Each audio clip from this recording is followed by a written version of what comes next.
Hi అండి, లోహిలీలా TV ఛానల్కి స్వాగతం సుస్వాగతం.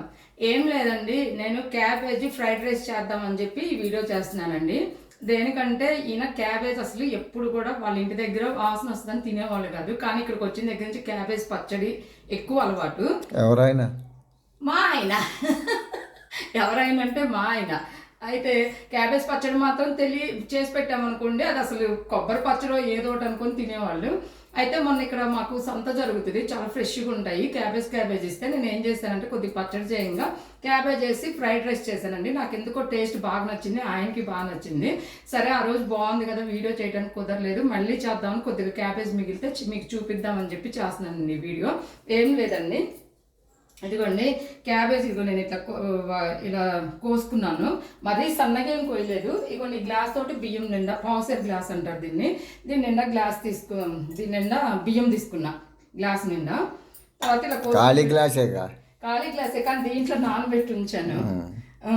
తర్వాత వచ్చేసి ఇట్లా క్యాబేజ్ కోసుకొని ఉంచుకున్నాను కదండి. ఉల్లిపాయలు నాకు బాగా ఇష్టము, అందుకని ఒక 3 పాయలు తీసుకుని ఇదిగోండి ఇలా 4 ముక్కలు చేసి పెట్టుకున్నాను.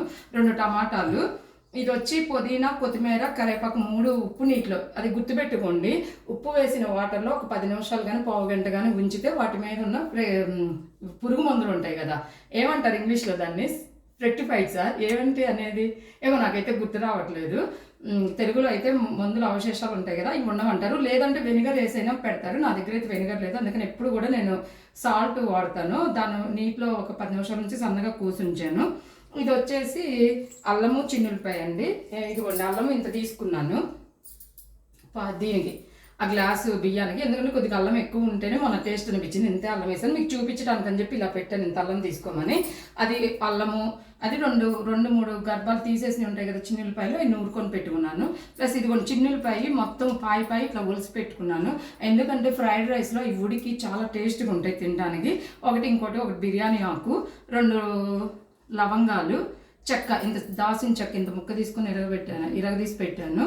ఇది 2 మిరియాలు, ఒక 10 యాలకులు మాత్రం కచ్చాపించగా దంచాను. ఎందుకంటే యాలకులు చాలా టేస్ట్ అనిపిస్తాయి ఫ్రైడ్ రైస్లో కానీ లేకపోతే పప్పు అన్నంలో కానీ ఎక్కడైనా చూడండి యాలకులు టేస్ట్ అనిపిస్తాయి. అది వేడి కూడా చేయదు, అందుకని ఏం ప్రాబ్లం లేదు.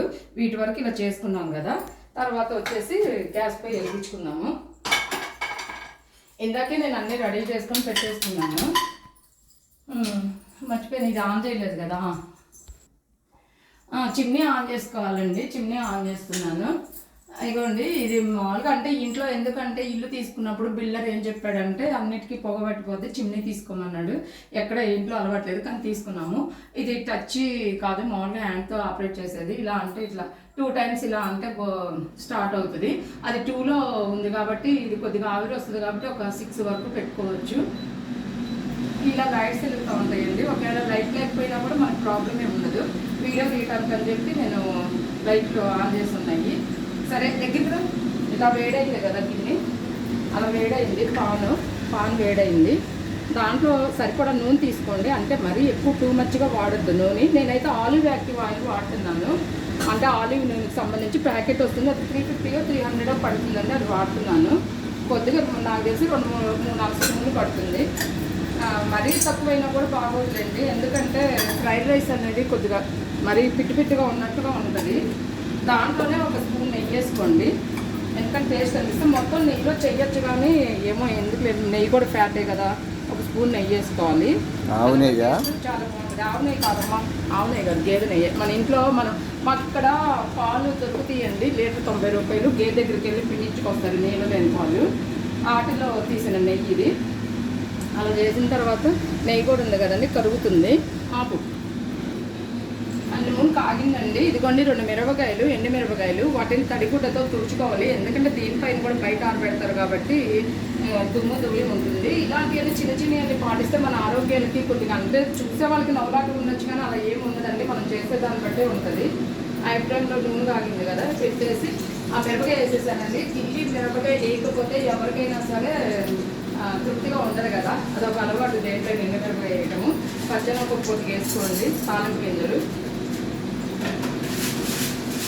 తర్వాత వచ్చి నేనైతే పొట్టుపప్పు వాడుతున్నానండి, చాయ్ మినపప్పు ప్లేస్లో పొట్టుపప్పు వాడుతున్నాను.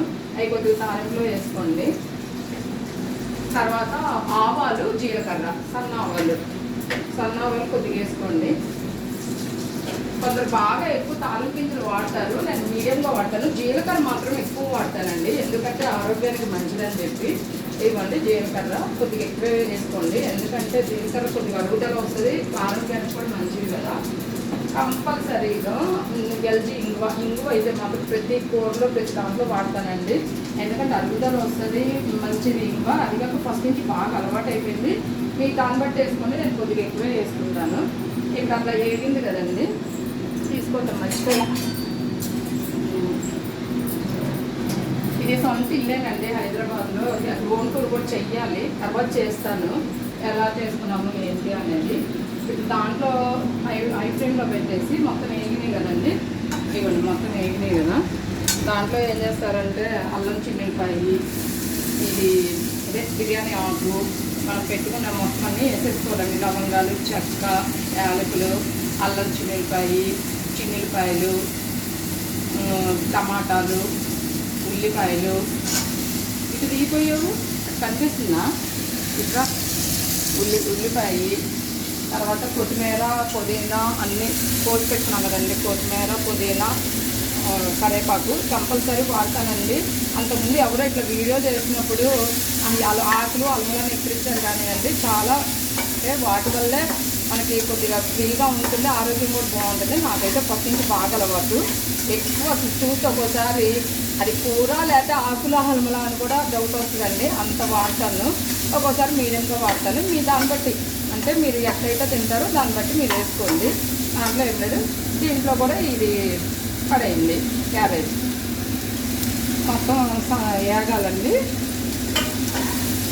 వేసి వేస్తూ ఉంటారు కదా, ఇది ఏం చేయాలంటే సిమ్లో పెట్టాలి, వేగాలి కొద్దిగా లైట్గా, అంటే మరి బియ్యం కూడా దాంట్లో వేయాలి కదా.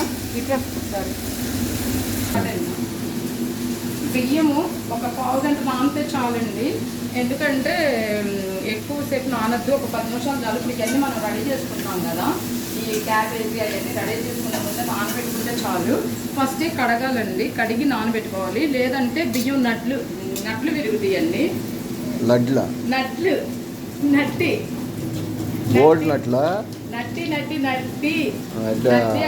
అంటే మామూలుగా జనాలు నట్లు కాదండి.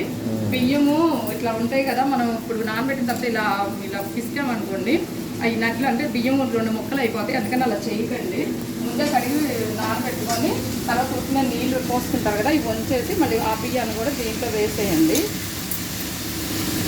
ఇవి కూడా బియ్యము అవన్నీ దోరగా వేస్తే టేస్ట్ వస్తుందండి, అందుకని చెప్పి అలా వేస్తారు. ముందు కొందరు వాటర్ పోసి కూడా చేస్తారు, కానీ నాకైతే ఇంతే అలవాటు. ఫ్రైడ్ రైస్కి బియ్యం వేయించడము అంటే ముందు వాటర్ పోసి కాగిన తర్వాత బియ్యం వేస్తారు, అదొక రకం టేస్ట్ ఉంటుంది. ఇట్లా మనం నెయ్యి నూనె కొద్దిగా వేసాం కదండి, అలా వేసి ఇట్లా వేయించితే కూడా సువాసనగా ఉంటుందండి. ఇంకోటి మర్చిపోయానండి వేయటము, ఇదిగోండి కస్తూరి మేతి. ఇది ఏంటంటే టేస్ట్ వాసన చూడండి, వాసన కూడా భలే వస్తుంది. ఇవన్నీ కొద్దిగా ఇలాగ చేతిలో వేసుకోండి, ఇలాగింత వేసుకొని తను ఏం చేస్తారంటే ఇలా నలపండి, నలిపి దీనిపైన ఇలా వేసేయండి. ఎందుకంటే ఇది ఒక రకం టేస్ట్, అంటే హోటల్ టేస్ట్ లాగా కొద్దిగా సువాసనగా అట్లా వస్తుందండి. ఇందాకంటే నూనెలో మర్చిపోయాను, నూనెలోనే పడేయచ్చు, ఇప్పుడు వేసినా కూడా ప్రాబ్లం ఏం లేదండి. కస్తూరి మేతి అన్నిట్లోకి కస్తూరి మేతి వాడుతున్నా కూడా బాగానే ఉంటుందండి. సన్నసగ మీద ఒక బాగా ఎర్రగా గోల్డెన్ రంగు వచ్చే వరకు ఇవన్నీ వేయించండి. ఆకు ఇదిగోండి రైస్ వేగింది కదా, ఇంకా అప్పుడు సిమ్లో పెట్టేసి ఇగోండి ఈ గ్లాస్ తోటే కదా మనం బియ్యం పోసుకుని దీంతో 2 పోయండి, ఎందుకంటే 1.5 పోస్తే సరిపోవండి. ఉల్లిపాయలు క్యాబేజీ మొత్తం పోసాం కదా, కరెక్ట్గా 2 పోస్తే కుక్కర్లో కాబట్టి పొడిగా వస్తుందండి. విడిగా అయితే ఇంకొక 1/2 గ్లాస్ ఎక్కువ పడుతుంది. ఇప్పుడు మామూలుగా మీకోసం అని చెప్పి నేను ఇలా కొలత చూపిస్తున్నాను, కానీ నేనైతే సుమారుగా పోసేస్తానండి, ఎందుకంటే మళ్ళీ అర్థం కావట్లేదు అది అని అంటారు కదండి. ఎట్లాగో నానబెట్టాను బియ్యం కూడా, తొందరగానే అన్నం కూడా రైస్ కూడా ఉడికిపోతుంది. ఇప్పుడు ఇలా చేస్తున్నాం కదండి, దీంట్లో కొద్దిగా పసుపు వేయండి, ఎందుకంటే అదొక కలర్ఫుల్గా ఉంటుంది. ఇప్పుడు ఫుడ్ కలర్స్ అవన్నీ వాడే బదులు లైట్గా పసుపు వేసుకుంటే ఏమవుతుందంటే లైట్గా అదొక రంగులాగా మనకి కళ్ళకి ఇంపుగా ఉంటుంది. తర్వాత వచ్చి ఉప్పు సరిపడా మీరు ఎంత అయితే వాడతారో అంత చూసుకొని వేసుకోండి. ఇప్పుడు కొందరు కళ్ళుప్పు వాడతారు, కొందరు అట్లా వాడతారు, ఎవరి ఇష్టం వాడరు కదండి. నేనైతే ఇగోండి దీంతో అదేంటి ఎర్రగా ఉంది, ఉప్పేనా?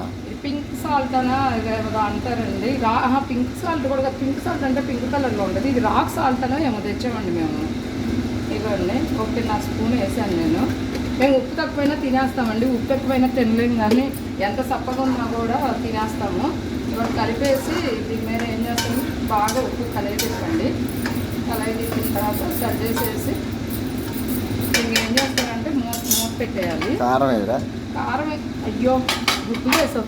పచ్చిమిరపకాయలు అది చూడండి, మొత్తం వంట చేసి పచ్చిమిరపకాయలు మర్చిపోయానండి. పచ్చిమిరపకాయలు కంపల్సరీ ముందు నూనెలోనే పడేయాలి.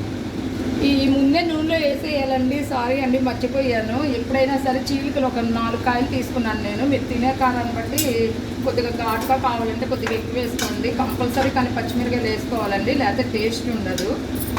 మనం ఎంత అల్లం చిన్నులపాయలు వేసినా నెయ్యి వేసాం కాబట్టి నా వరకు అయితే మేము మీడియం కారం తింటాం, మాకైతే సరిపోతుంది. కారం వేయరా? కారం ఇంకెందుకు వేస్తారు, దాని బదులు ఇప్పుడు కారం అంటేనే కదా పచ్చిమిరపకాయలు గుర్తొచ్చింది నాకు. ఇంకా అంతేనండి, పాన్ మూత పెట్టేసుకోవటమే, పెట్టుకొని విజిల్ పెట్టేసుకోవాలి. ఇది చూడండి మన కిందది పగిలిపోయింది, ఊడిపోయింది, కింద హ్యాండిల్ ఊడిపోయింది. దాంతోనే మేము అడ్జస్ట్ అవుతున్నాము. ఇంకా అలా పెట్టేసి విజిల్స్ రానివ్వాలండి. విజిల్స్ ఒక 4 వస్తే చాలండి. విజిల్స్ వచ్చిన తర్వాత ఎలా ఉందనేది రైస్ చూపిస్తాను. అయిందండి, నేనైతే 5 కూతలు రానిచ్చాను. దేనికంటే ఒకవేళ ఏదైనా తడిగా ఉన్నా చేసినా కానీ మళ్ళీ ఎందుకు ఇబ్బంది అని చెప్పి అసలు అయితే 3టికే కట్టేస్తారు. ఇంకా 2 ఎక్స్ట్రా అయిపోతుంది. సరే ఒక్కోసారి మనకి ఇట్లా అర్జెంట్ పని వస్తుంది కదా, అంటే ఇక్కడ పాన్లో వండినప్పుడు గబుక్కుని మూత రావాలనుకుని అర్జెంటుగా తీసేస్తుంటే ఒక్కోసారి పైకి ఎగదంటాయి కదా. దానికోసం ఒక చిన్న టిప్పు, ఏం లేదు, వాటర్ తీసుకొని దీనిపైన ఇలా జల్లండి. ఎందుకంటే ఆ హీట్ అనేది తొందరగా ఇదైపోయి మీకు 10 నిమిషాల్లో రావాల్సింది కనీసం ఒక 5 నిమిషాలకైనా వచ్చేస్తుందండి. ఇది మాత్రం అయితే నేను ఎప్పుడు టిప్పు పాటిస్తానంటే అర్జెంటుగా ఎక్కడికైనా వెళ్ళాలి చెయ్యాలి అనుకున్నప్పుడు, అందుకే నేను 5 కూతలు రానిచ్చాను. ఇప్పుడు ఇలా మనం వేస్తే ఇట్లా నీళ్ళు చల్లినప్పుడు ఏమవుతుందంటే ఆ వాటర్ చల్లదనానికి తొందరగా చల్లబడిపోతుంది కదా, లోపల ఏమైనా చెమ్మున్నా కానీ లాగదు. అందుకే మనం ఎక్స్ట్రా 2 కూతలు రావాల్సిన దానికన్నా 2 కూతలు విజిల్స్ 2 విజిల్స్ ఎక్స్ట్రా రానిచ్చి, ఇలా అర్జెంట్ అయితే ఎక్కడికైనా వెళ్ళాలి అప్పటికప్పుడు అని చెప్పి బాక్సులు చదరాలన్నా లేదా చేయాలన్నా సరే అలాగా నీళ్లు చల్లారనుకోండి వచ్చేసి చూడండి. కావాలంటే అదిగో ఇలా వచ్చేసింది. నేను కట్టేసి 2 నిమిషాలు అవుతుంది. నేను ఇందాకే నీళ్ళు చల్లాను, కానీ మీకు మళ్ళీ చూపించడానికి చల్లాను. నేను తొందరగానే, అంటే చాలా టైం తీసుకోలేదండి, గ్యారెంటీగా అదైతే మీకు వచ్చానండి. ఇదిగోండి రెడీ అయిపోయింది చూడండి. ఇదిగోండి ఎక్కడ చెమ్మ కూడా ఏం లేదు, మాడలేదు కూడా. అడుగు కూడా ఒక్కోసారి ఏమవుతుందంటే మాడుతుంది. ఎప్పుడైనా సరే ఫ్రైడ్ రైస్ కానీ ఏది చేసుకున్న దీంట్లో మాత్రం అడుగు నుంచి ఒక్కసారి మాత్రం కలియబెట్టాలండి. ఇది ఏం రైస్ ఇప్పుడు? క్యాబేజ్ బిర్యానీ? క్యాబేజ్ బిర్యానీ కాదు, క్యాబేజ్ ఫ్రైడ్ రైస్. బిర్యానీ అనుకో, నీ ఇష్టం ఏమైనా అనుకో. ఇదిగోండి రెడీగా అయిపోయింది, పొడి పొడిగా కూడా వచ్చింది, చల్లలేదు, స్మెల్ బాగా వస్తుంది. స్మెల్ మాత్రం చాలా బాగుందండి. సరేనండి, సర్వ్ చేద్దాము, తిని చూద్దాము ఉప్పు అవన్నీ సరిపోయినాయో లేవో. ఇలా ప్లేట్లోకి తీసుకొని, ఇది ఒకటి వేడి మీద చాలా బాగుంటుందండి. చల్లబడిన తర్వాత కొద్దిగా నాకు మొన్న లైట్గా, అంటే అదొక క్యాబేజ్ కదండి, నాకు కొద్దిగా లైట్గా నీరు, అంటే తింటుంటే నీరు ఉన్నట్టుగా అనిపించింది నోట్లో. వేడి మీద అయితే మాత్రం పక్కగా ఉందండి, దాంట్లో మీకు డౌట్ పడ అవసరం లేదు. కాలుతా ఉంది కదండి. ఇప్పుడు దీంట్లో ఇష్టం ఉన్న వాళ్ళు ఉల్లిపాయ ముక్కలు నిమ్మకాయ పెట్టుకోండి, మాకైతే అలవాటు లేదు. పెరుగు చట్నీ కూడా, పెరుగు ఉంటే కనుక ఇవాళ మా దగ్గర పెరుగు లేదు, పెరుగు చట్నీ కూడా చేసుకోవచ్చు. పెరుగులో ఉల్లిపాయలు వేసి చేసుకోవచ్చు, ఏం లేదండి. కాలుతా అని ఊదుకుంటా తింటా ఉంటే ఉంటుందండి. అబ్బా కాలుతుంది. మొన్నైతే మేము అలాగే తిన్నామండి, నోరు కాలేదట్టుగా.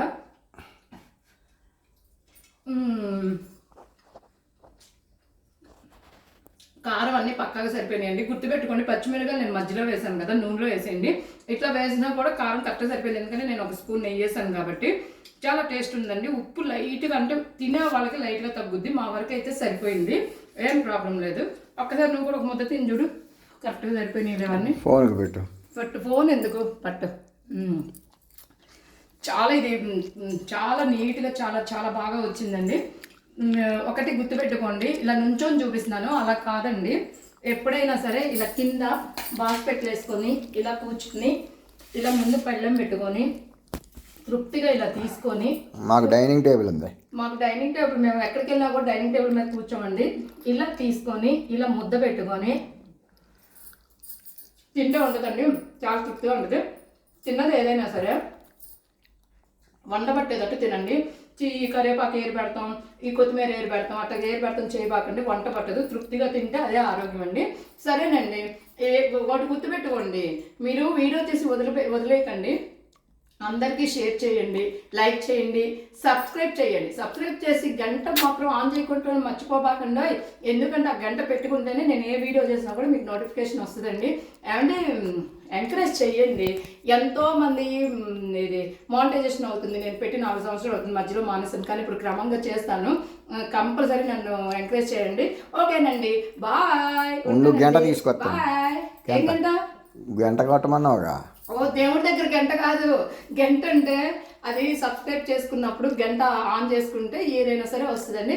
సరేనండి, ఇంకా చూడండి భలే ఉందండి, చాలా టేస్ట్గా. ఇది మీ వీడియో కోసం నేను చెప్పట్లేదండి, ఒరిజినల్గా మాకు నచ్చే నీకు మళ్ళీ మీకు చేసి చూపిస్తున్నాను. సరేనండి, బాయ్, ఉంటానండి, బాయ్ బాయ్.